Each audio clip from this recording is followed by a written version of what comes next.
Welcome to Queen's Conversations. My name is Lucia Dragos. I am Naran Omar, a journalist and producer at Queen's Public Television. And I am John Collins. I'm a producer and director at Queen's Public Television, and I painted these lovely backdrops. That is absolutely true. Today's topic is how do I vote? And in this episode, we'll review and explain all the important and correct steps you can take to ensure that your vote counts. So we'll start with the basics on how to register, where to send your form, and also we'll go over deadlines. But first, I want to play a little clip of my mom, who is also an immigrant as myself. Probably you noticed that from my accent. She recently became a citizen and she really wanted to vote. She was trying to register online and she was not able to do it. But let me just share the video of her and so you can see her experience. And I'm sure a lot of other people, immigrants, and maybe even not immigrants, but a lot of people are confused where to go, how should they fill out the form, should they mail, should they send it online? And so let's just hear from her. What was your experience trying to register? It was my experience was very bad. I mean, I was trying 3 times at least, even more, and I couldn't register. It was very complicated, and I really want to vote, but I cannot do it how it is now. So that was her experience, and I was trying to help her as well. I went on my phone, I was trying to go and follow links. I finally filled out the application. Nowhere it said that it should be mailed. Then I read that it has to be mailed, but you have to find then where to mail that form. Of course, you have to print the form.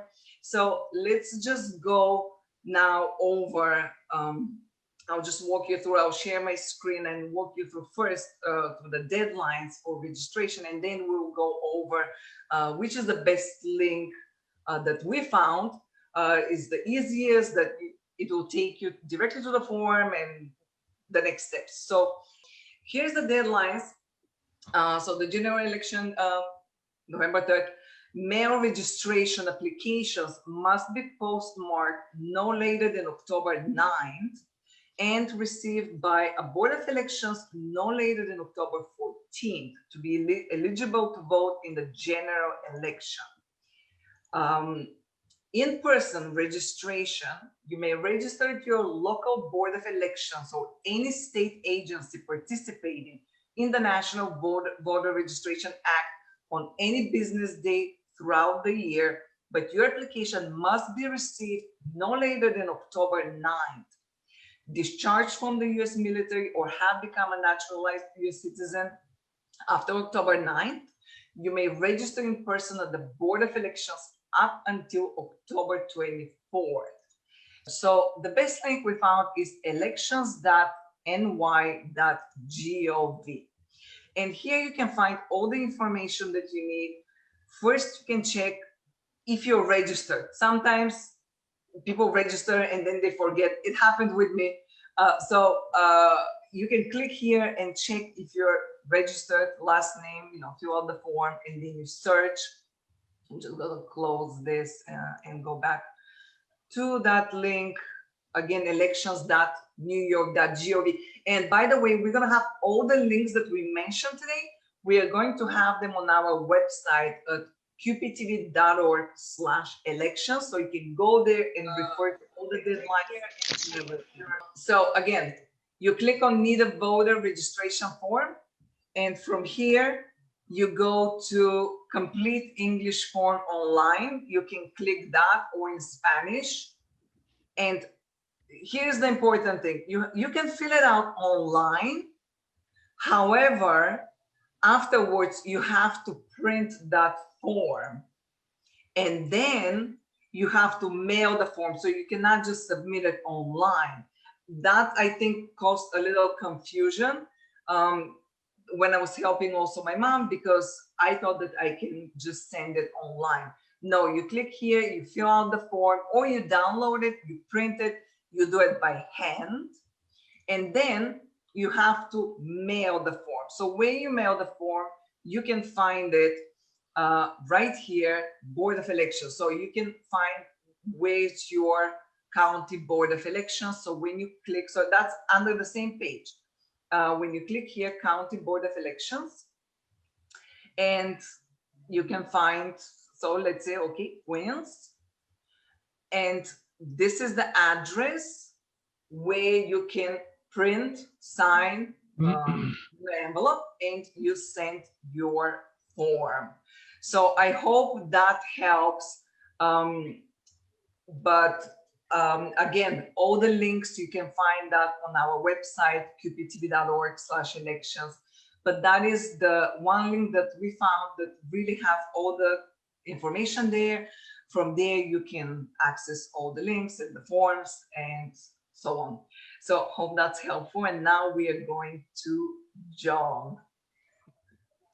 Switch me on, switch me on. I'm going to be talking a little bit about absentee voting. Absentee voting has been around for many, many years. Virtually every state has had absentee voting for a long time. But it was originally designed to assist those who might be in the military or might be traveling overseas or far away from their home polling site, or perhaps had been stricken by an illness and weren't able to attend and vote in person. Oh, just about every state had these regulations and policies, and but they were pretty specific, and they had a lot of critical points that you had to follow. When the pandemic arrived, the coronavirus pandemic hit, maybe some 35 states or so decided to alter and change their policies to make absentee ballot a little more available to everybody. New York State was among them. And New York State just recently, I think it was Governor Cuomo last week, came out with some new eased restrictions on absentee ballot, creating what is called generally across the country now, no excuse absentee balloting. You really don't need an excuse to ask for an absentee ballot, but you still have to ask for it, obtain it, and send it back. New York does not, as some states do, mail out ballots to every citizen. That's a different kind of approach. That's called mail-in balloting. And then there's also early balloting, and Noran will be telling us about that in just a few minutes. So not the same as mail-in balloting. Who can vote this way? Well, to apply for an absentee ballot, you have to be absent from New York City on election day. That's one reason where you might want one. You might want one because you're unable to appear due to temporary or persistent illness or disability. And by the way, fear of COVID virus is a temporary illness, and you can use that as a reason for an absentee ballot. Maybe you're the primary caregiver of one or more individuals who are ill or physically disabled. That gives you a reason for an absentee ballot. A patient or an inmate in a Veterans Administration hospital, or perhaps, unfortunately, you are detained in jail, awaiting grand jury action, or confined in a prison after conviction for an offense other than a felony. As a matter of fact, though, even if you are convicted of a felony, you can vote with an absentee ballot if I got this right, you have been pardoned by the governor or you are on parole. So those are some interesting things I discovered when we were researching this. Where do you get your absentee ballot? Use the electronic absentee ballot portal, and it's a long one, but it's sitting right there. So you want to get an absentee ballot and fill it out and then send it back, which is a request to get the absentee ballot. Then you can email a request to your local county board of elections, another way of getting it. You can telephone a request to your local county board of elections. You can send a fax request to your local county board of elections and ask for one. You can go in person to your local county board of elections. And remember, that's at, I think, 11835 Queens Boulevard, right here in Queens.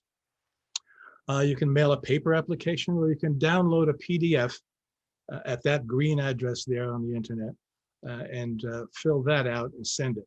Or you can send a letter to your county board of elections asking for an absentee ballot. But that letter has to have your name, your date of birth, the address where you are registered, and the address where the ballot should be sent, and the reason for request. Again, that could be, again, a temporary illness. They will mail you the application for the ballot, and they both have to be mailed back together. Alrighty, let's see what else we've got here. So to apply for a ballot, here are some locations where you can get one of these absentee ballots online. And again, as Lucia pointed out, all of this information will be on our website, qptv.org, for your information, and you can check it later in case you haven't got a pencil handy. You can get this online ballot at newyorkcityabsentee.com. You can email an application to applyforabsentee@boe.nyc. You have to send it back in PDF format. That might be a problem for many people who don't know how to fill out a PDF and sign it without scanning it. You can fax the application to that phone number that's listed. You can mail your application to your local borough office. Again, that's 11835 Queens Boulevard. If you have any difficulties, any confusion whatsoever, just call 1-866-VOTE-NYC. That's 1-866-868-3692. So what does the ballot look like? Well, here's one that's, oops, lost that one. Let me get back to it. That's actually very good that people can, if they have issues, they can call. You see, a lot of people don't even know that they can call. Yeah, that's an important number for people to have. It really is. Yeah. Here's the New York State absentee ballot that they will send you one way or the other, depending on how you requested it. And it's important to take a quick look at this, I think. Step number one, first read these cautions up here about the timing. You have to get this back to the Board of Elections no later than the day before the election, or postmarked not later than the 7th day before the election. And that is very, very optimistic. I have to admit that New York State has been historically not very good at counting these ballots. They're often very, very late. And people have therefore developed this myth that absentee ballots won't be counted, or they won't be counted unless there's a very close race. That's not true. The reason why they're slow in counting is because we take very good care to verify each and every one. So make sure that you mail this early, because if it gets there 7 days past the election, it will not be counted. And we know that the post office will be absolutely swamped with these applications this year. So please take the time, get the application right now, mail it right now, and mail your ballot right now if you want it to be counted. So here's what you do. You say, I'm requesting an absentee ballot because of, and again, you can say this right here. I'm requesting it for the general election only, the primary only. So you might want to say the general election only, or you could say, give it to me for any election between these dates, if you know you're going to be away for a year or something. Fill out your name, your date of birth, et cetera, et cetera. Or you could have somebody come by to the Board of Elections and pick up the ballot for you. You fill this out here. I authorize so-and-so, Joe Smith, to pick up my ballot at the Board of Elections, or mail my ballot to me, and you put your address there. That's for the special. That was looking at the primary election. This is the special election here, and you sign. So that's some of the background on the absentee ballot. The second page is just general information and cautions. What are our deadlines? Well, if you're going to use the absentee ballot, it has to be postmarked, or you have to apply online, email or fax a completed application by October 27th to get that ballot. And then you must apply, or you can apply in person by November 2nd to get an absentee ballot. There's also a consideration for an emergency ballot. If you're suddenly stricken ill or something like that, you can send somebody to get your ballot for you. And that's basically what I've got in terms of backgrounds on the absentee ballot. Noran, what about early voting? That's a little different. It's not quite the same thing, although absentee voting is, of course, a form of early voting. And please make it early. Noran? Alrighty, so I am actually going to talk about early voting and that whole process and why is there early voting. So let me just pull it up for you guys right now. And here we go. So early voting. Why do we early vote? So early voting is also known as advanced voting or pre-poll voting. Sometimes there are circumstances that make it hard for or impossible to vote on election day, but your state, well, we're in New York, allows you to vote during a designated early voting period. So early voting period can take place remotely, such as, via mail, postal voting, or in person, usually during a polling station. And you could actually find your polling station through this link. I'll walk you guys through it right now. So once you click on this link, you are accessing voteearlyny.org. You get to go on the site, and the site you are able to pick specifically where exactly you live. So Queens, of course, is where we are. So I would scroll down all the way until I find Queens. So keep your eyes. Oh, excuse me. There we go, Queens. So once I reach Queens, it gives you, the register to vote, as Lucia mentioned, must be by October 9th. And of course, like we said, all this information will be available on our website at qptv.org. So there are 3 ways to vote, like early, as I'm mentioning, by mail, as John has mentioned. And once you go down, you're able to enter your house address, your street name, zip code, and it gives you exactly where you can go. And also it gives you the time where it's accessed. So if you decide, so what time they're opening until. And then here, actually, if you don't want to put in your information and address, you're actually able to click specifically where in Queens you would want to go. If you're around Astoria, around Flushing, around, Jamaica, wherever you would like, you're able to click it and it tells you exactly where you can go. So now let's go back here. So the goal for early voting is usually to increase the voters' participation and reveal the polling so that there isn't just one day that you're designated to vote, you're able to vote prior. And usually, because some people actually wait up to 4 hours online just to vote. So the process is even longer than just registering. So it is best to be informed and to understand that if it's possible that you're not going to be able to go during election day and to go vote, you should do it prior. So usually the New York voters also for election day is prior. It's a period prior 10 days before the voting day. So it changes from state to state, but I'm just referring to New York, Queens, of course, for now.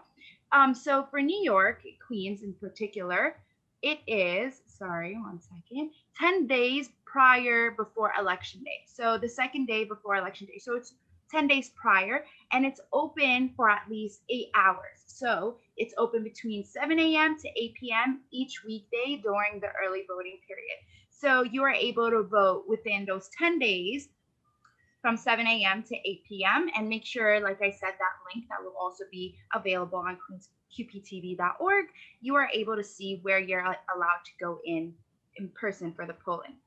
So what should you bring? So if you voted in New York before, you don't need to actually provide an ID to vote. So that's actually something I did not know. And if you're a first-time voter who you registered, make sure you are registered. And like Lucia mentioned, you can check if you're fully registered through accessing your name, your address, and all of that to make sure you've registered. And you get a proof of address of your registration, and you could show your ID and your acceptable forms. So all those forms that you have to fill out, bring those in your current billing and bank statement, something as a proof of ID, and you're able to vote in person. Also, voters without ID, if you're unable to provide ID, you will need to do an affidavit ballot. So basically, you would have to. It's like a swear or an oath that you would have to do. So some important links are that first link that I showed you guys. Is a vote ways to vote. So basically, where you go in Queens, and it gives you also the other like pledge vote to vote early. Different places that voted early. So you're able to see not only New York but all other states that are voting early, and where in Queens if we are assigned voting early or not. Also to register to vote and voters registration. So let's look at the other links. So another one is also you get to see when. So for example, early voting Saturday, October 24th, what time to what time they're open, and basically those days. So you'd go knowing exactly when and what time you should go. Also, the last is the voter lookup. So here you're able to select your county, so Queens, and then last name, first name, birth, and then you're able to search that up. So I hope this actually helped. And like I mentioned, all these information are going to be available on QPTV. Actually, can I add something to this conversation? Sure, for I thought sure. was, I thought this was curious and perhaps surprising to many people. You can vote twice in New York. Oh, Oh, You can really? send Yeah. in an absentee ballot Uh-huh. and then show up at the polling site in person and vote. Interesting. Because they realize that things may change over a period of time. You may change your mind about the candidates and the issues. So they will allow you to come into the polling place as long as you're registered, as long as you're on their books, and they will eliminate your absentee ballot and accept your new in-person vote. I thought that was interesting, and few people know it. It's in many states, of course, voting twice is a felony, punishable by tens of thousands of dollars and years in jail. But here you can actually vote 2 times. Well, we got to take advantage of what New York offers us. That's something I did not know. That's great to know. That's great to know. And again, and be careful, everybody, because so many of these ballots are rejected because of voter error. So again, when you get this ballot, you fold it up, you put it in the envelope, the smaller envelope of the two, and you sign and date that envelope. If you do not sign and date, that will probably be thrown out, one of the major reasons they throw them out. And then you address the larger envelope and put it in the mail or deliver it to your borough Board of Elections. So be very careful filling it out. Make sure you're filling in any ovals fully. Don't put a little tiny check mark or something. That might invalidate your ballot also. That's great. I just want to share quickly. Here it is, qptv.org/elections. And you can find here all the deadlines. This video is all the deadlines as well. You can read. And as we are going on, we'll fill out that page with more and more information. So you can always go back and refer to the page. And also we're doing a live show on the day of the election. On the night of the election, maybe John quickly can mention a little bit about that. We have a minute so people can come and watch us live. John? Well, we'll be going on the air now, I believe, at 8 o'clock in the evening, and we're going to end at a soft midnight, which means if it's getting close, if it's getting exciting, we may still stay on the air a little bit longer to fill people in. We'll have lots of guests from the local political scene, from the corporate scene, and from our citizens who will be appearing either on Zoom, if we can finally figure out how to master it, and from Skype and from all sorts of sources. So it'll be a very interesting program. We'll be following it as closely as I'm sure most of the nation will be. Great, and that's all the time we have. Again, all the deadlines, everything you can find qptv.org/election. And then we'll see you in 2 weeks on Thursday at 3 p.m. Bye for now. Vote early. Vote early. Yes. Vote early.